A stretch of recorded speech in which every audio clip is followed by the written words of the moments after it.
Hey guys, Black Angus here. I'm going to review episode 8 of The Mandalorian. Got my notes ready and everything.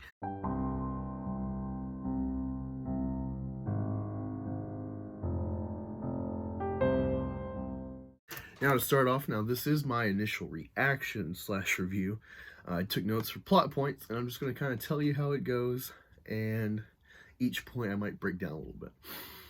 Overall grade, I'd have to give this a 7 out of 10. I think the best episodes were by Rick Famuyiwa, if I'm saying his name correctly, and Deborah Chow. I think both of them could be showrunners going forward as far as directors, with the direction of story by Favreau and or Filoni. Some interesting things here. First off, we get to see the Mandalorian's face in this, and wow, not what you expect. Yeah, let's just go through the plot, okay? So this takes place right after episode 7, where, and by episode 7 I mean the Mandalorian. You come in, you see the troopers that grabbed Baby Yoda and killed Quell riding off to a town, and then they stop outside waiting for clearance to go in because I guess they know Gideon's there and he isn't afraid to kill his own men to get the job done. This is probably the weakest point of the episode, is they have these guys stopping there chatting. It feels very common. I was a soldier in the army, so I get, shooting the breeze, but this didn't feel Star Wars, I think of the Empire, and I think of, like, strict, and this has been the problem with the joke of troopers shooting and missing all the time. How do you build such a fierce empire that's sterile and like this Nazi regime of rigidity, and yet they're like jokey all the time, and they can't hit shit with their weapons. Their weapons seem to maybe just be inherently flawed, if not the training of the troopers. They have a scene where they're like shooting at a tin can and they cannot hit it, and they just kind of like, whatever. Comical, humorous, but I'm just like, I don't know. The tone of the Mandalorians, besides episodes 4 and 5, I think has been pretty good and consistent. So something like that just doesn't work for me. But other people might completely be fine, and I'm okay with it. We see more dialogue from Giancarlo, or Moff Gideon, the guy from Breaking Bad, played Gus. And he does this monologue. It feels very precise and cold and sterile, like Gus Fring from Breaking Bad. So that was really good. I like that. But they have the Mandalorian and crew, Cara Dune, Grief Karga, and Baby Yoda pinned. And lo and behold, guess who comes up to interfere with the plot in a good way? IG-11, with his programming to protect Baby Yoda. Now, I didn't say this, but the troopers, they like hit Baby Yoda, and you feel like, oh, my Baby Yoda. But never fear, the mother droid is here to save the day. It's great. He fucking like breaks some dude's arm, breaks one of the trooper's arms, and it's just like, wow, it's great. And he takes care of that. And he starts going into town, and he just starts blasting everybody, and it's awesome. And it's cool because he can like twist his body and then rotate his arms and stuff and protect Baby Yoda on his back. That was really cool. And if you didn't know, Taika Waititi plays IG-11, so I don't know if he actually sat in to model this droid, or if it was, because I'm watching the prequels behind the scenes again. I haven't seen them in like a decade, and they did this for like the Kaminoans, where they're too tall, so they'd have someone stand in, and they might have like a thing on your head, or like a stand-in like dummy head. Really cool stuff. So I like to see the behind the scenes, how they filmed all this. They've kept it all under wraps so far. But yeah, baby IG-11 comes in, saves the day, helps distract and take out a good chunk.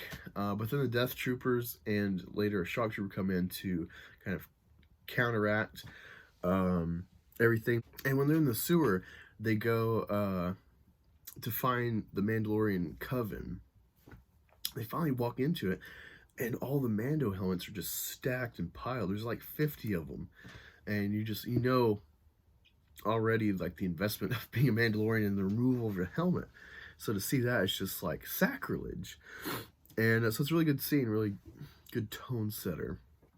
And the only one that seems to be left is the armorer, unless anyone escaped off-world. She has this devotion to, the armory and melting everyone's armor down to preserve it, to go forward. And she imbues finally an emblem on the Mandalorian. She sees Baby Yoda. She kind of understands and tells him this backstory of like, well, his species is very powerful, and a lot of them were part of the Jedi, our enemy, or people that usually were our enemy. And that's kind of cool, getting a little, inflections and stuff of different people's perception of the Jedi and seeing the mysticism to the legend, much like Episode 7, where it's like, oh, those are real, because this takes place a few years, like, Mandalorians are kind of detached, and you've had the Empire for, I think, 8 years at this point. So, or no, probably longer. Probably about 28 years. The timeline's weird. I'd have to do my math again. But, yeah. But, yeah, she goes on a jetpack, and he restocks on his weapons. And this comes in handy later. They didn't just, give him a jetpack to look like Boba Fett. Another thing that I'll gloss over because I didn't like it. They finally give, like, the full breadth of the montage of his parents and the battle droid sequence and all that, and then you think the doors open, oh my god, is that Boba Fett? No, it's just they keep teasing us, they keep showing the right angle so you don't get the light to see the color on the armor, but it's just a Mandalorian for wherever they're at. Even though he's not a Mandalorian, he's a foundling. Mandalorians are there to fight droids, so I don't know, they're probably mercenaries. But yeah, I've seen the scene, the build up too many times, so I'm annoyed with it. I didn't care for it. Shot well, it had that classic slow-mo effect and stuff, but you played it this too many times for me to care. I get it. I'm invested in adult Mando. I think that's the main focus to go forward with. But yeah, so eventually the Mandalorian I forgot to mention, before they get in the sewers, Mandalorian gets really hurt bad from an explosion caused by Moff Gideon, Gus Fring's character. And he gets injured, he's bleeding from the back of his head and stuff, and he won't remove his helmet, he wants to die a warrior's death. Well, IG-11 finds a way around that with no one else around. He's like, well, I'm not a living thing. So then you see the Mandalorian's face and you're like, ah! It's okay. It's just Pedro Pascal. It's got a stash, got a bit of long hair and stuff. The IG droid makes a joke about his central processing unit, CPU.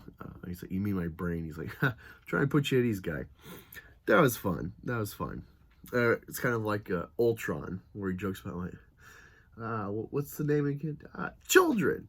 He's tied to the internet. He shouldn't forget. So it's funny that he would. Same kind of humor to me. But yeah, not much else happens. There's just a few plot points. So yeah, the armor bestowed stuff, gave him a jetpack, and then she has this really cool fight scene. She's just sitting on the floor. She has a couple of armor tools, like a hammer and like some clasps, I think. And Imperials come and surround her. They're like hitting her in the head, like, "Hey, who else is here?" Then she just starts taking those suckers out, breaks one's face and stuff. It's awesome. It's very reminiscent of Chirrut Imwe from Rogue One, how he took out some of those guys and made each trooper shoot themselves. It's pretty cool.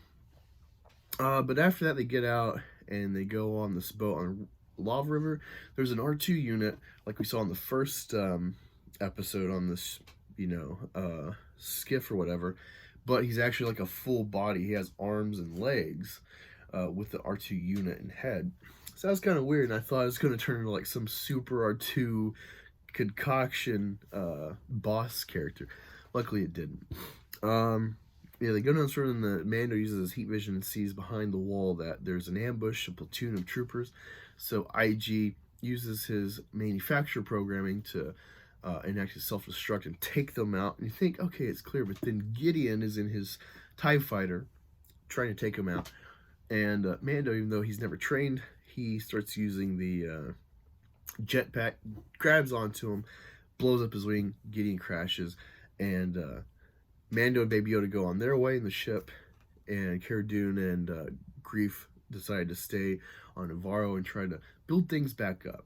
So it ends on a good note. But then, after the Mando takes off, there's a little scene where Baby Yoda has the classic Boba Fett, the Mandalorian emblem, that weird beast skull. That's his new chew toy. Last scene, the Jawas are kind of pilfering the down TIE fighter of Moff Gideon, and lo and behold, he starts cutting himself out. What does he cut himself out with? A dark saber. It looks like just like a sword, but black and glowing white on the edge. That's the dark saber. You've seen it in, or the ability to have something akin to it in Force Unleashed. And we saw Sabine Wren. That's like one of the symbols of Mandalore from Clone Wars and Rebels.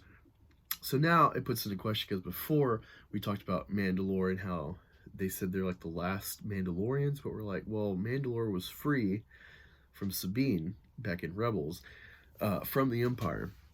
Now the Empire is defunct, but now someone's got a darksaber. So it seems that there's a lot of story to tell still. I like that scene of the down TIE fighter, because it's very reminiscent of Episode 7, the down TIE fighter of Poe that Finn comes upon. There's really good imagery, good callback to Star Wars, other films. Overall, like I said, I give this episode a 7 out of 10. This is my initial reaction. I'm actually about to head out to work. I'm going to edit this in the ride up there. But yeah, let me know what y'all thought of the episode. Where do you rank it? I guess I'd put it in the middle of the pack. It's definitely, I guess, top 4 or 5, but it's still like in the middle of the whole series. Quality wise, what was your favorite part of this episode? Let's talk spoilers in the pinned comment below. And yeah, thank you for joining.